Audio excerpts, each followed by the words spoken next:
Hello, wonderful people. We are back with the OnlyFans podcast with, of course, Tony. And today we have a very special guest who I have been admiring since I first started OnlyFans, Beck Soap. Hi! Okay, so today we are going to be talking about why being a creator is so empowering and what needs improving on the site. So, Beck, would you like to introduce yourself a little bit and tell us how long you've been doing OnlyFans for? I'm Beck, obviously. I've been doing OnlyFans for... Oh, actually, it's my 2-year anniversary today. Happy Happy anniversary! Did not realise that. That's actually excellent timing. I love that. I love that. Yeah, which actually, you know what? It feels like so much longer than that because I just feel like this is going to sound so cheesy. It's like who I am now. Do you know, it doesn't feel like that I was I get the you. person I was before OnlyFans. Like, I feel like it's proper like shaped my personality now. No, I get that. Definitely. A quick question, does it make you feel empowered? It's almost like you've planned that one. Do you know what? It's honestly, it actually does. Like, I think that there is something really. Obviously, the money in OnlyFans is great. Like, we all know that's like number one benefit. But I do think that it really helps you. Like, I don't know, feel good about yourself. Like, you've got you can do all the things that you want to do. Like, make money and be your own boss, all that kind of stuff. And you get to do it literally from your bed. Yeah, That's- literally, whilst you sleep. Literally making money while you're fast asleep. Okay, like for me, all my friends are getting into these like high-powered jobs and being just like the most amazing people you possibly see. And I've always sat there kind of like, oh, okay, people have like aspirations to be in an office. Like, I don't know what that means. Yeah. And I get to kind of be on the same level as them and do the same things, even surpass some of them while doing on my terms and that kind of way. And that's really empowering, I think. Yeah, exactly. I mean, for some people, like, they find working in an office, like doing a 9-to-5 job, being like a manager or a boss, they find that empowering. But like for us guys, I think it's pretty fair to say the three of us find this job empowering for us. Do you know what I mean? So I guess it's just whatever suits you. There's no wrong or right answer, is there? There's like a big kind of divide between 9-to-5 jobs and like sex workers, and it's really odd because you just think like, well, I don't want a 9-to-5 job. You don't want to be a sex worker. It's great that I'm a sex worker and you work a 9-to-5. Isn't it is like, as it's wonderful simple how these things work as out. that. Yeah, it's mad. From my personal experience, when I started OnlyFans, you're one of the people that I originally followed because I thought that like all the OnlyFans people was in like a little like clique, and I was like, I want to be part of the clique, and I followed you. And because your pictures were like insane, and I was like, yeah, I don't feel like I can do that on my phone. So I know that you do Twitter, and you're quite big on Twitter. So one, how did you get big on Twitter, and what socials work for you? How do you promote yourself? Twitter's definitely my main one. I've put so much work into my Twitter over the last couple of years. But I didn't use it at first. I was on Instagram first, which is where people were telling me to do OnlyFans, that kind of thing. That's why I sort of heard about it. But then my Instagram got shut down. Of course. Not back to me. Yeah. Of course it Love did. you, Instagram. No big deal, fine, whatever. Didn't break my heart or anything like that. Wasn't sat crying for a week or anything. Feel that one, yeah. But so because of that, I had to get into Twitter. But I do find Twitter works just so much better because you're not really worried about the guidelines. Like, if a bit of your nip's out, no one's going to be like, oh my god, report it. Bit of your nip. I mean, I've seen all kinds. I've seen so many vaginas and three penises. dicks in one bum hole. No one gives a fuck. Everyone's like, yes! 3 dicks in a bum hole! Well, it's exactly. Whereas on Instagram, I literally posted a photo of my neon sign that says "Let's get naked," and it got taken down. It makes no sense. I was like, sorry, excuse me, like what? Yeah. It makes no sense. Like, Does Instagram think that everybody is clothed 100% of the time? Like, No, but it's when you see like other people, and because it's their aesthetic to have their nipples out through their shirts, it's fine. But because we do sex work, it's not okay. That's Literally. the thing that's like, I see so many influencers, don't get me wrong, but like absolutely beautiful, killing the game, doing their thing. Matilda, like, Fanpart or Pop, I can't remember her name. But she's like this giant, like big French influencer, and she's absolutely incredible. But she's always got her nipples out out in these mesh shirts. I'm like, how is that okay? Like, oh, don't be wrong, like, she's absolutely rocking it. Like, fair, if you can get away with it, get away with it. Like, fair dues. Yes, we're not hating on anyone, we're jealous, okay? We want Instagram not to hate us. Yeah. Literally, it's like, well, but what, like, I mean, I get that she is beautiful and I would want to keep her nipples up too, but I think my nipples are, like, lovely. Why can't they be on Instagram? Where has the phrase come from? Entrepreneur. Oh, we love that one. I think that's one of my favourite phrases, to be honest with you. I personally like it so much because of the hate that we get for being sluts, whores, like everything like gold diggers. And then you just sit there and you go, yeah? And give me your money, daddy, and I'll suck all of your dicks. Like, of course we won't. We're not actually whores and we're not actually gold diggers. That's why we get our own money. But it's just the fact that because we don't take the hate, like we literally will serve it back to you, you can't handle it. Well, it makes sense because we are entrepreneurs. We're not whores. And we have boobs. No. But I like it. I personally like it. And I feel like when we say it, like, about ourselves as well, like, I get what you're saying, Em. It's like, we're happy to say it about ourselves. So, like, yeah, we like it. We don't care. The thing is, I say it's in my bio, I think. It used to be anyway. It might not be anymore. But that's probably why. I'm like, obviously people on Twitter will be like, oh, you're a whore, you're a whore. But if it's in your bio, like, what can you do? What can they say that's going to be like that? You're just like, yeah. I remember that, I don't know if she stars it up, but Elle Brooke used to put ethot in her bio. And then anyone calling her anything, how can you ever say anything? And she goes, yeah, I am. Like, so what? Here's me sucking a 12-inch dick. You can't say anything. You just sit there and you go... Well, I was just going to say, you kind of need to take a step back, don't you, and think to yourself, like, do I really want to live my life on the basis of what someone else is going to think?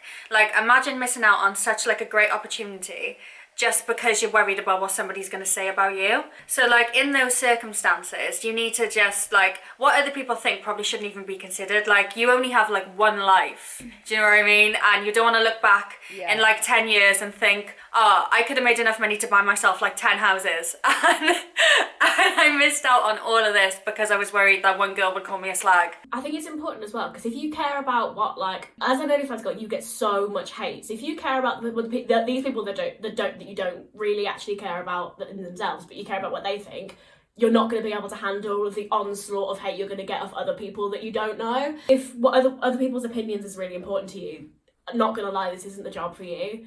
Like, you need to be really secure in yourself. You need to have a really thick skin. You need to go, do you know what? I want to do it, therefore I'm going to do it. And you need to not care about anyone else.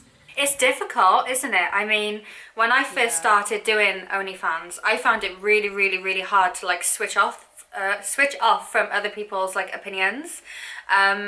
Like, you know, like, if you go out of your way to make content that you feel is, like, really good, and then somebody's like, I don't like this, and it's like, oh, I used to be like, oh, okay, but now I'm like, I don't care if you don't like it, I like it.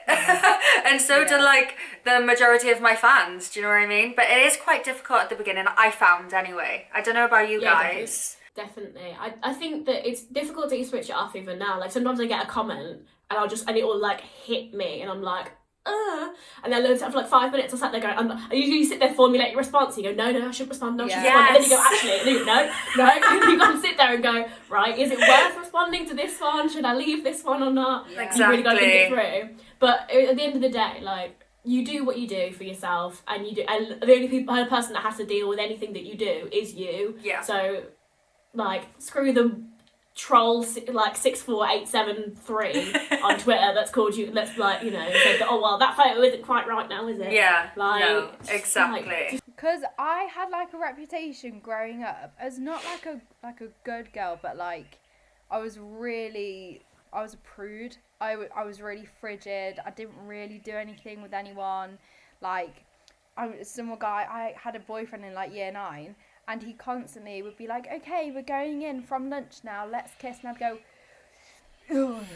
Like, I couldn't do anything. So going from that to this is a huge leap. And I had everyone's opinions on me. And I found that really difficult compared to people that I didn't know. I didn't care about the people that I didn't know. But the people that I did know, I found very hard. And I remember at the time where everyone found out, I just didn't want to go out of the house for, like, weeks. Like, I was like, no, I'm not going out, I'm staying in. And then it got to a point, I was like, do you know what did it for me? Is, do you know when you go on holiday and you actually process how big the world is, and why would one small tiny little town where everyone thinks the exact same thing and they're stuck in a tiny little world of their own, why on earth would that matter if you want to be bigger and better and do more things? 100%. Like, it just it's blows my mind now that I was ever actually bothered. 100%. I remember when I was working in the office and I had, when I was working in an office and I was still doing OnlyFans, and like everyone on my team, they were like talking about this girl who got her tits out on Twitter for a football team, and they were all talking about like laughing about her and like taking the piss out of her, and I was sat there and I thought, this is interesting because you guys are going to be sat here around this table until you grow old.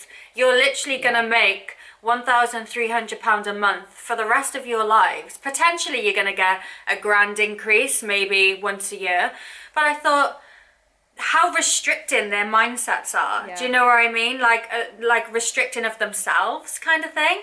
But no, I think it does boil down to jealousy, doesn't it? It's funny that you said that, because I have always been the same since I was younger. Like, since I was a child, I remember saying to my mum and upsetting her, because I said, she was a teacher, right? And I said, Mum, I do not want to grow old, have the same thing every day, that I get to the weekend, do the same thing on the weekend. That's my only source of happiness, apart from a few holidays a year. And at the weekend, all I'm doing is not looking forward to the week again for the next 65 years of my life. Exactly. 18 years of education, and then the next 50 years of your life. And you might have to work more because you can't afford it because the pension is so shit. And I just can't do it. I think there must be more to life. I don't. And she got upset at me because she was obviously like getting to the like near-ish part where she can retire, and she was like upset by it because that's what she had done. And then now, if you look at it from the way where I've gone, okay, Mum, like, here's my statements, you can look at everything, you don't have to work anymore. She's then now looking at it as if she's got the next 50 years doing whatever she wants to do. Exactly. And like, that's so much bigger than, oh, I get to retire in 65 years, and then it's the start of my life at 65 years, and then it's the start of her life. Like, it shouldn't be that way. Like, she does enjoy her job, don't get me wrong, but like, not as much as she would enjoying like sheep. There's always going to be things you have to do. Like, even if I think people are under the impression that all we have to do is take content and upload it. But I mean, even if we spent a week really getting like a month's worth of content, for example, there's no way we're going to be able to edit a month's worth of content in a week. And we also then still have to do all our social media. We still have to reply to people every single night till God knows what hour. There's a lot, you know? Because you do get so much people like, oh, your job's not hard. All you have to do is take a picture of your tits, and you get £1,000. I'm like, if I could upload, like 10,000 posts on my OnlyFans, promoting that on Twitter. If I'm not doing anything like that, no one's gonna see it. I'm not gonna. Yeah. It's not gonna matter. Like. Yeah, I don't think people understand. They think that all we have to focus on is OnlyFans. It's like, well, how do you think people find our OnlyFans? People find it through social media, which we have to keep on top of. Right? If you every day woke up, took a picture of your tits like this, then the next day took a picture of your tits in the mirror, do you not think people get a little bit bored? Like, I tell you, the poses, the lengths of photography, which we'll talk about in a second, like, everything that we do to get the different, like, angles and shit to make people get physically turned on from a picture is, like, it blows my mind. And so me and Tony have like a year's worth of free on our OnlyFans, because like personally I struggle to get like inspiration sometimes, so I do it through other girls' OnlyFans, and sometimes I sit there and look at Tony and I'm like, how is it possible?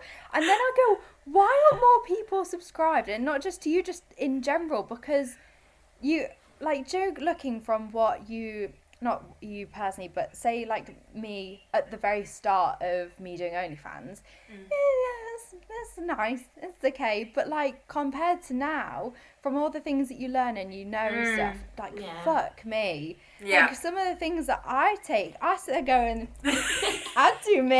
Damn. Yeah. So like looking at other girls, like you think you're straight and then it hits you. You're not. You're just not. No, I don't think any of us are. If I'm completely no. But I think that's a really interesting point though, because because free porn is such a, you know, like, it's so, obviously it's free, it's accessible to that, but to make your people make you worth paying for, if you like, you have to put that extra effort in. You have to make your photos that extra, you have to go the extra mile with your photos and your videos and all that kind of stuff. So it is surprising when people more people aren't on OnlyFans, because you know full well that there's a lot more effort going into that, because they want you to stay subscribed. They want you to keep going, yes, this is worth my $3, $4, $5, $6, $7, $8. Like, this is worth all that, rather than just going to this free porn that I can watch anytime. So it needs to be like a lot more. I'll say not more effort, because I know that obviously like porn stars put a lot of effort into them. There's lots of production teams, a lot of kind of stuff. Yeah. But like personally, a lot more effort. Yeah, it is. Personal. That is exactly what it is. Like, you putting in that effort makes it personal. Hence, why so many people like it. And compared to porn, it's not tailored to you. From OnlyFans, you can literally go, this is exactly what I want in a porno. This is exactly the type of girl that I want for it to make. Like, to make it this porn or whatever. And you can find that girl, you can talk to them, you can express your feelings, what you would like, what you wouldn't like, and you can literally get an exact porno of what you want. Like, and you know that it's just for you as well. Yeah, it's literally you can get yours. your name said, you can, like, anything. It just blows my mind how people wouldn't get it.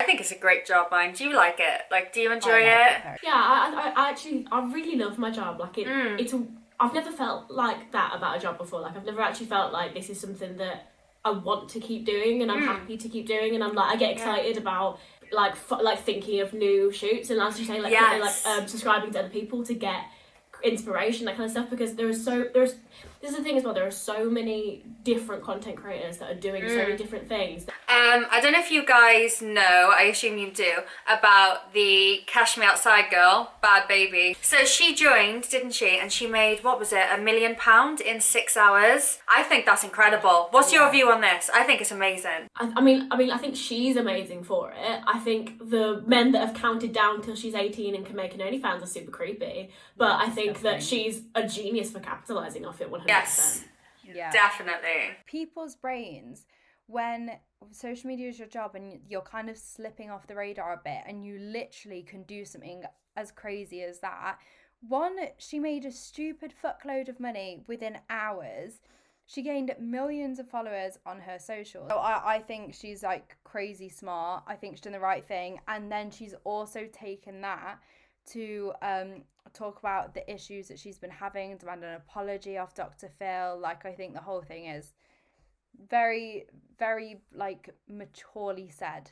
I think that's a really good point. Like, she's managed to take back kind of everything that was like taken from her, if you like. Like, all the, as you say, people capitalising off her. She now gets to go, okay, I'm going to capitalise off me. I'm going to do that. I'm going to do that, and you can't. That's all my money then. And I say that $1 million in, like, was it $1 million in 6 hours? 6 hours. Like, that's just mental money, isn't it? Mad money. Imagine that pending balance. How that must have looked. That'd be mental. Like.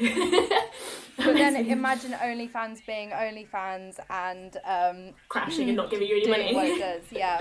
Well, if you think as well, if that was only in 6 hours, I wonder what she's actually made, like, up until now. Like, amazing. Fair play to her. True. Her monthly earnings are going to be just insane. Like, I'm actually getting a little bit like just thinking about how that would work. Like, oh my god, wait, this is like a quick thing, but does money turn you guys on? Because do you know whenever you get like a big like cha-ching in your bank account, I sit there and be like, I'm gonna go use my vibrator.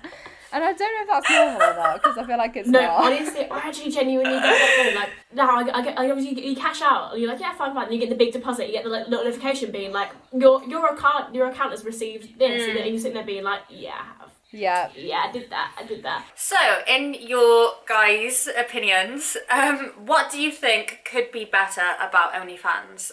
What do you think they could do to make the site better for us, for content creators? Well, actually, do you know what? The first thing that's been really, really pissing me off lately is their schedule queue feature, because it doesn't do it on time, and it's really starting to piss me off. Oh, does it not?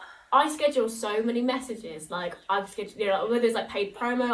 I was doing good morning videos every morning, or like anything like that. Videos before my rebuild, and I'd be like, oh, it's going out at 4. It's going at this, and then at 4:37, OnlyFans decides to send it, and I'm like, okay. What did you think this was for? And like, it's really starting to piss me off now. I'm getting so annoyed at it. Like, so the same with the queue. Like, do you ever get it like, where you've queued a post and you go on about the time that it's up, that it's meant, and it isn't posted, but it isn't in your queue anymore, and you're like, okay, I know it's gonna go, but you're not sure where it is. Yeah, that's really annoying. That's annoying. Do you know what I think would be really great is if, like, obviously I don't understand how apps and websites work. So, I mean, what I'm suggesting might not even be possible. However, do you know how Snapchat have that feature where if somebody screenshots or screen records something that you've posted, then it notifies you. So why can they not do that for us? Why can they not, like, have this so we know? They need an app. Yes. Also, say if you screenshotted it or screen recorded, and say like every single person that it had, like that they did it, it would like put a little, not an IP address, but their own like a code, like a little code. Yes, yeah. So you could tell exactly who it was that leaked it, and then you could get them done, because that. Yeah. Have you seen that? What is the other platform? Is it Admire Me? So Admire Me now have their own team of DCMA agents that will. That would be nice. Yeah, exactly. You know, OnlyFans does actually have one. They just suck. They actually do have their own DMCA team. They don't respond to anything. Yeah. They're fucking terrible. I doubt they actually have one. I doubt they just have the email that people just go to and they can be like, look, we've done it, I promise. We are really keen to hear from any other creators. If you have anything else that you wanted to add or discuss anything, send all of your questions, your messages, anything like that into the OF podcast on Twitter and Instagram, where me and Tony will be residing. And thank you so much for joining us, Beck. Like that, I have lived my dreams. Yeah, it's been so nice, hasn't it? Because I mean, like Emily said, when I first ever really like made Twitter and started OnlyFans, like you were one of the first people that I followed to get inspiration from. So when I saw that, obviously you were happy to come on the podcast, I was like, yes. Oh, that's so sweet. Thank you. When someone wants to start OnlyFans, you're one of the people that they see straight off the bat. So I find that very interesting. But wonderful. Right, I will stop it now. Bye, guys.